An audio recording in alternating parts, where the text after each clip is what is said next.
Olá, boa noite. Eu sou o William Galvão e começa agora o Jornal da Justiça desta segunda-feira, 27 de março.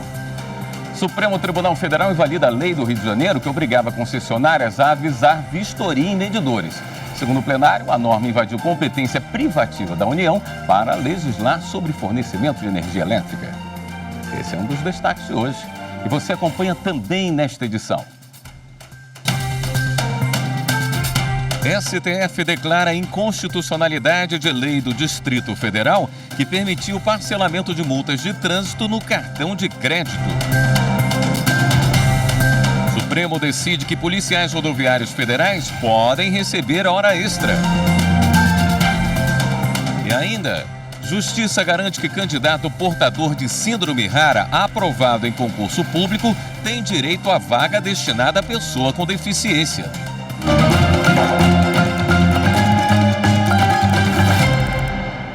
A lei do Distrito Federal, que permitiu o parcelamento de multas de trânsito no cartão de crédito, é inconstitucional.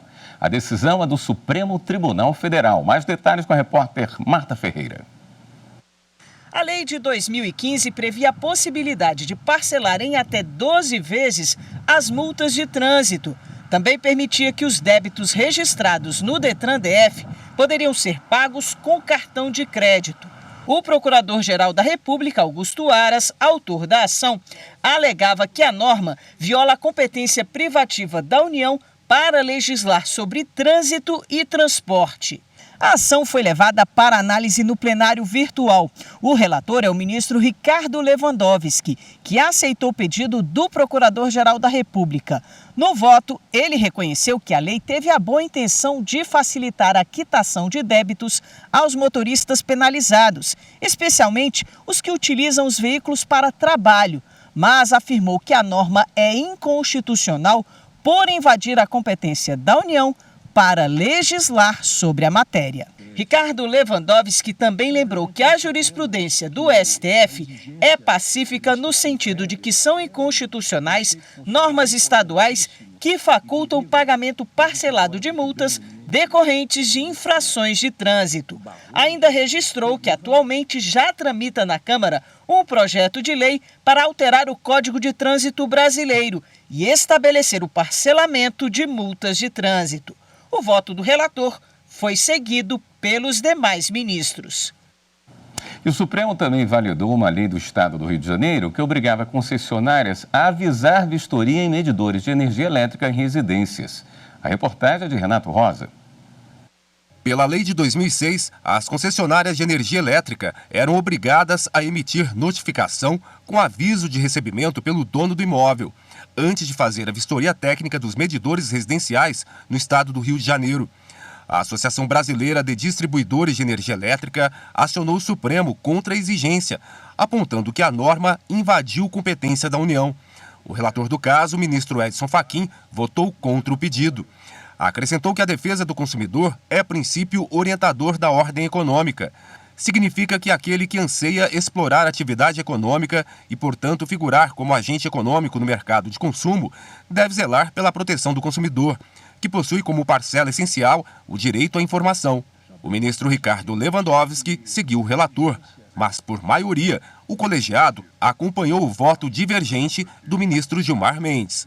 O Supremo decidiu que a lei fluminense é inconstitucional. A União é a responsável para legislar sobre o regime jurídico das autorizadas, concessionárias, permissionárias e também sobre os direitos do usuário, a política tarifária e a obrigação de manutenção da qualidade adequada do serviço. De acordo com o ministro Gilmar Mendes, no caso em tela, a norma impugnada altera aspectos relevantes da relação jurídico-contratual mantida entre o poder concedente federal e as empresas concessionárias do setor de energia elétrica, estabelecendo direito em benefício do usuário do serviço público, não previsto no instrumento contratual. O ministro destacou que isso onera as concessionárias de serviço público ao dispor sobre a obrigatoriedade de aviso da visita técnica nas residências. Os ministros do STF também decidiram que policiais rodoviários federais podem receber hora extra. A repórter Evne Araújo traz outros detalhes. A discussão chegou ao Supremo Tribunal Federal por meio de uma ação proposta pelo Partido Solidariedade.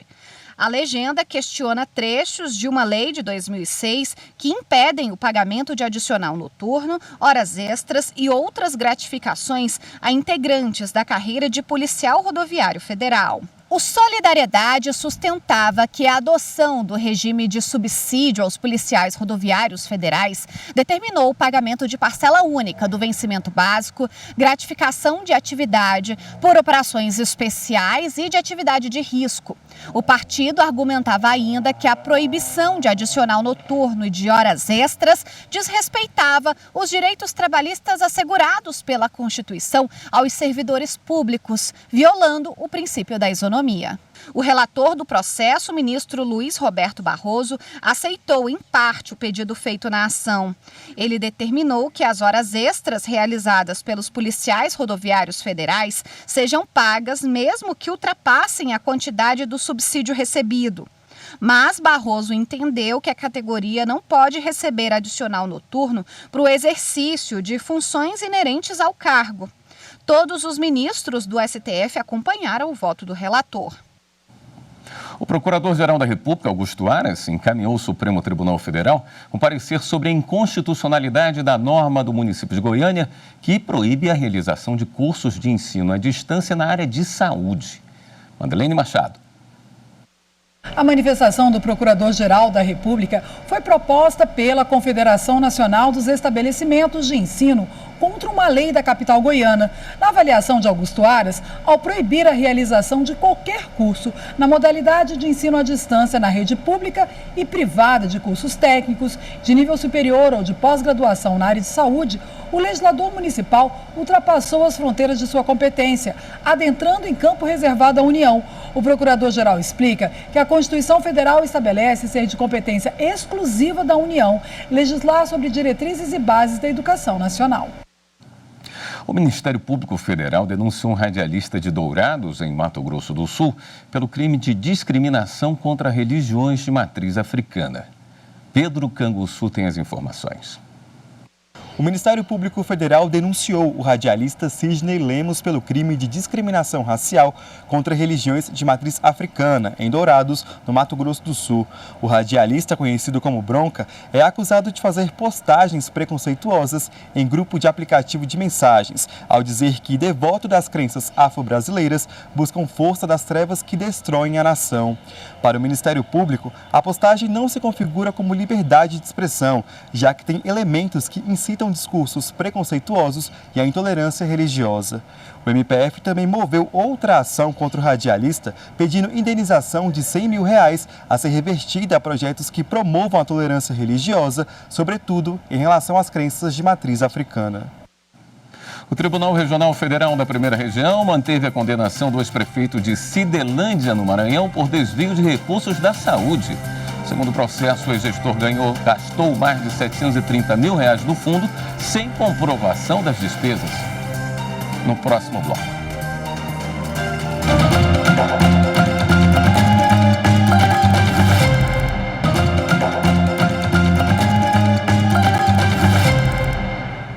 O Tribunal Regional Federal da Primeira Região manteve a condenação de ex-prefeito de Cidelândia, no Maranhão, por desvio de recursos da saúde. Segundo o processo, o ex-gestor gastou mais de R$730 mil do fundo sem comprovação das despesas. Confira na reportagem de Renato Rosa. A decisão foi da 4ª turma do TRF1, que rejeitou o recurso do ex-prefeito e manteve por unanimidade a sentença da Justiça Federal do Maranhão. O ex-gestor foi condenado pelo crime de responsabilidade, a pena de reclusão em regime semiaberto por 5 anos e 3 meses, além de pagamento de multa. Ele também não pode exercer cargo ou função pública pelo prazo de 5 anos. De acordo com o processo, o ex-prefeito destinou R$735 mil do Fundo Municipal de Saúde de Cidelândia para outros fins, sem comprovação de despesas. A defesa alegou que a documentação teria sido extraviada. Para a Justiça, a autoria e a materialidade do crime foram devidamente comprovadas na documentação encaminhada pelo Tribunal de Contas do Estado do Maranhão, que inclusive julgou irregular a prestação de contas do Fundo Municipal de Saúde, referente ao exercício financeiro de 2008. A 7ª turma do TST rejeitou o exame de recurso da Icatu Seguros e do banco Citibank. As empresas questionavam a sentença que reconheceu o vínculo de emprego direto de uma assistente comercial com o banco. A reportagem é de Anderson Conrado. Na ação, a assistente comercial contratada pela Icatu alegou que prestava serviços exclusivamente para o Citibank, vendendo seus títulos em agências de Campinas e Jundiaí, em São Paulo. O Tribunal Regional do Trabalho da 15ª Região em Campinas manteve a sentença de primeiro grau que reconheceu o vínculo direto com o banco. Para o TRT, o serviço da profissional era coordenado pelo gerente-geral da agência do Citibank, que cobrava metas de venda, fiscalizava os horários e recebia relatórios diários de resultados. Por outro lado, não havia supervisores ou coordenadores da seguradora na agência. O TRT concluiu, então, que a trabalhadora desenvolvia funções tipicamente bancárias, com subordinação jurídica a seus prepostos. A Icatu e o Citibank tentaram rediscutir o caso no TST. As empresas sustentaram que o Supremo Tribunal Federal já declarou a licitude da terceirização de serviços ou qualquer outra forma de divisão do trabalho entre pessoas jurídicas distintas. O relator do agravo na 7ª turma foi o ministro Evandro Valadão. Segundo ele, o precedente do STF não impede que, no caso concreto, seja verificada a existência de terceirização fraudulenta e, consequentemente, a formação de vínculo com a empresa tomadora. O ministro citou a Lei 4.594, de 1964, que regula a profissão de corretor. De acordo com o relator, a norma visa manter a autonomia desses profissionais, que devem poder selecionar, dentre todas as seguradoras, a que melhor atenda aos interesses dos clientes. O ministro também explicou que o princípio de lealdade deve pautar a relação jurídica entre o corretor e o cliente, e o dever de obediência a apenas uma seguradora compromete esse princípio. No caso, esse instituto foi distorcido, porque a assistente comercial, admitida pela seguradora, prestava serviços nas dependências do banco, em benefício deste. Assim, para o relator, a decisão vinculante do STF não se aplica a ela em razão de sua condição específica de empregada. Essas premissas, na visão do ministro, demonstram que as empresas visaram apenas descaracterizar o vínculo empregatício, fraudando o direito da empregada e impedindo a aplicação das normas do direito do trabalho. A decisão foi unânime. A prorrogação de vista não será mais incluída em pauta no Superior Tribunal de Justiça. Samanta Peçanha. Pedidos de prorrogação de vista não serão mais incluídos na pauta das sessões de julgamento. A medida, que vai valer para todos os órgãos julgadores do STJ, busca evitar transtornos para advogados e partes, pois a inclusão em pauta apenas para pedido de prorrogação da vista pode passar a impressão de que haverá a retomada do julgamento no dia da sessão, com a apresentação do voto vista. De acordo com o regimento interno do tribunal, o ministro que pede vista dos autos durante o julgamento tem de devolver o processo em até 60 dias, prazo prorrogável por 30 dias, mediante requerimento ao respectivo colegiado. A Escola Nacional de Formação e Aperfeiçoamento de Magistrados, a Infam, recomeçou as atividades em Brasília com uma visita ao STJ feita por juízes que acabaram de ingressar na carreira. Rafael Porfírio tem mais informações. É o STJ de portas abertas para os novos aprovados no último concurso de ingresso na magistratura do Tribunal de Justiça de São Paulo. A visitação no Superior Tribunal de Justiça faz parte do curso de formação inicial da Infam, Escola Nacional de Formação e Aperfeiçoamento de Magistrados. Não tem escolha, é obrigatório. Todo aprovado no concurso tem que cumprir as 480 horas aulas distribuídas em 4 meses. É o que explica o pedagogo da Infam, Fernando de Assis Alves. O magistrado, ao ingressar na carreira, ainda não desenvolveu todas as competências necessárias para o exercício judicante. Da importância de a Infam oportunizar essa formação para os magistrados em parceria com os tribunais locais. O novo grupo de juristas do Tribunal de Justiça de São Paulo possui um perfil diverso. São 56 homens e 37 mulheres com trajetórias distintas, mas com o mesmo propósito. O meu propósito vai ser realizar a justiça.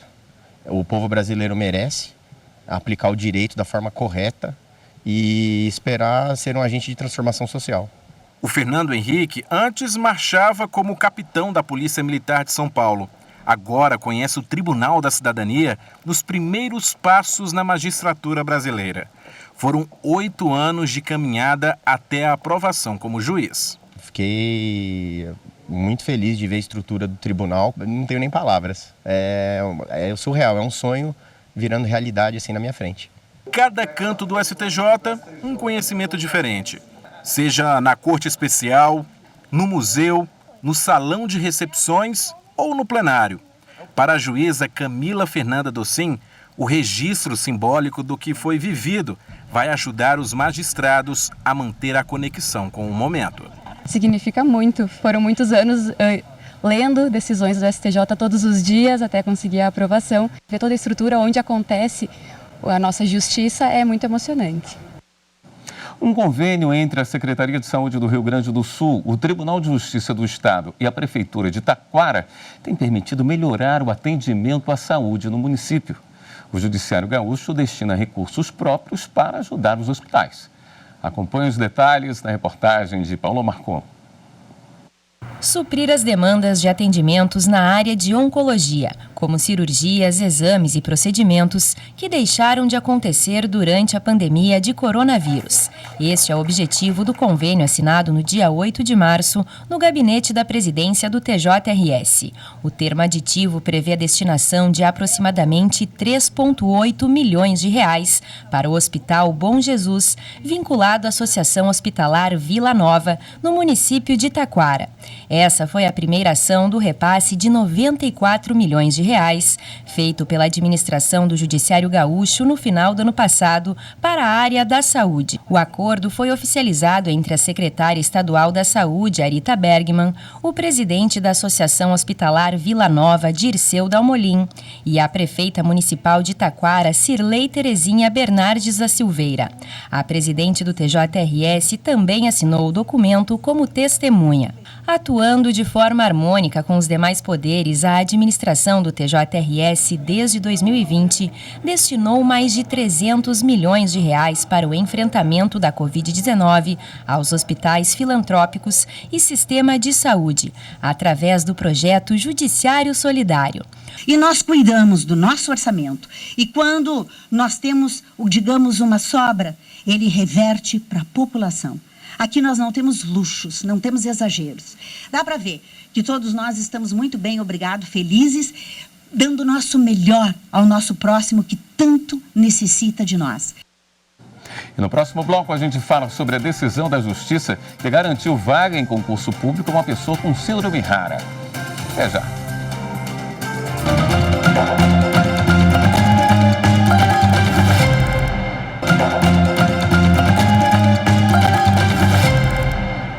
Estão abertas as inscrições para mais um ciclo do STF Educa, promovido pelo Supremo Tribunal Federal. Os cursos são à distância, gratuitos, autoinstrucionais e abertos ao público. As inscrições podem ser feitas até o dia 1º de dezembro. São 12 cursos sobre diversas áreas, em especial temas jurídicos. Qualquer pessoa pode se inscrever em um ou mais cursos e, a partir da inscrição, tem até 90 dias para concluir os estudos. Mas é recomendável a inscrição em um curso por vez para melhor aproveitamento das aulas e controle do prazo de conclusão. O aluno poderá emitir certificado após a conclusão com aproveitamento. Estrangeiro aprovado em concurso universitário tem direito à nomeação. A decisão foi tomada pelo Supremo Tribunal Federal e tem repercussão geral reconhecida, ou seja, vai valer para casos semelhantes julgados em todo o país. Marta Ferreira.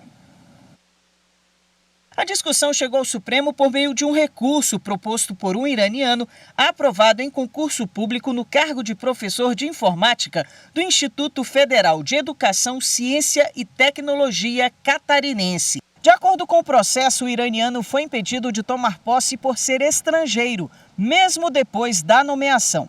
Ele então recorreu à Justiça Federal de Santa Catarina. O juízo da 2ª Vara Federal de Joinville negou o pedido por entender que, de acordo com o edital do concurso, o acesso de estrangeiros foi limitado aos de nacionalidade portuguesa. A sentença foi mantida pelo Tribunal Regional Federal da 4ª Região. No Supremo, o julgamento do caso ocorreu em sessão no plenário virtual. O relator é o ministro Edson Fachin. Ele aceitou o recurso por entender que o candidato estrangeiro tem direito à nomeação em concurso público para cargos de professor em instituições federais, salvo se a restrição da nacionalidade estiver expressa no edital com exclusivo objetivo de preservar o interesse público.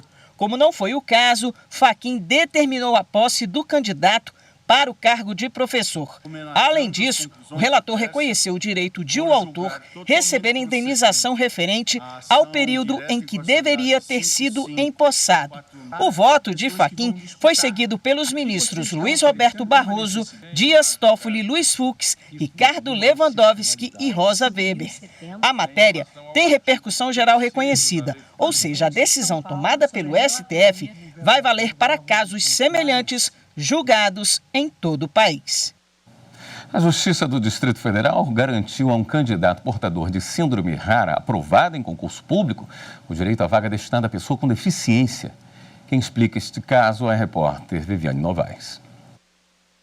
O servidor público Vander Alves Cajazeira sofre da síndrome de Guillain-Barré, uma doença em que o sistema imunológico do corpo ataca parte do sistema nervoso. Em 2017, ele passou num concurso para técnico judiciário na área administrativa do Superior Tribunal Militar, na vaga de pessoa com deficiência. Mas a comissão de exame psicossocial do concurso não reconheceu a condição do candidato, que foi eliminado. Foi muito frustrante para mim, porque era um concurso que eu queria muito fazer parte do órgão. Infelizmente, a época não foi possível por conta desse indeferimento por parte do órgão /banca. O servidor público entrou na justiça e ganhou a causa. A 20ª Vara da Seção Judiciária do Distrito Federal anulou o ato da comissão, determinando que Vander volte imediatamente para a lista de aprovados no concurso. Segundo a decisão, o autor é portador da síndrome de Guillain-Barré, uma doença rara em que o sistema imunológico ataca os nervos, considerada incurável, embora os sintomas possam ser melhorados com o tratamento. Esse fato, diz o texto, afasta a alegação de que, sendo recente o diagnóstico do autor como portador da síndrome, não atende à exigência do Estatuto da Pessoa com Deficiência, que considera deficiente a pessoa que é portadora de impedimento de longo prazo de natureza física, mental, intelectual ou sensorial. Para o advogado de Vander, a sentença representa mais uma vitória da inclusão social. Um avanço para a própria sociedade, no sentido de fomentar ou mesmo incentivar, ou por que não, encorajar todas aquelas pessoas que de uma forma ou de outra se sentem à margem da sociedade, se sentem constrangidas de ir ao Poder Judiciário para fazer valer o seu direito. O Poder Judiciário de Mato Grosso firmou uma parceria com o município de Tangará da Serra para coibir a evasão escolar. É o projeto Retorno Pacificado à Escola. Fernanda Fernandes. O que o Judiciário pode representar para a comunidade escolar com a aplicação da justiça restaurativa? A questão norteou a cerimônia de assinatura de um termo de parceria entre o Poder Judiciário de Mato Grosso e a Secretaria de Educação de Tangará da Serra, que possibilitará a realização de círculos de construção de paz nas escolas do município, como parte de uma iniciativa já desenvolvida por aqui. O projeto Retorno Pacificado à Escola, que tem como um dos objetivos o combate à evasão escolar. Em 2022, o trabalho da busca ativa que nos foi passado, os trabalhos da busca ativa tiveram um êxito de mais de 80% de retorno dos alunos com a característica de evasão escolar para as escolas. Então, desses 21 casos a mais dos que não retornaram, é que entra a parceria com o Poder Judiciário para que a gente possa, então, trabalhar com a família, trabalhar com o aluno de forma pacificada para que ele possa, então, retornar para as escolas, para as salas de aulas que eles nunca deveriam ter, de onde eles nunca deveriam ter saído, né? Firmamos esse acordo para a gente poder avançar. O município faz a parte dele enquanto mais naqueles casos menos graves, né, avança, evolui e passa, e aí deixa para que a justiça, né, faz a parte complementar, já resumida, resolvida, e assim a gente poder avançar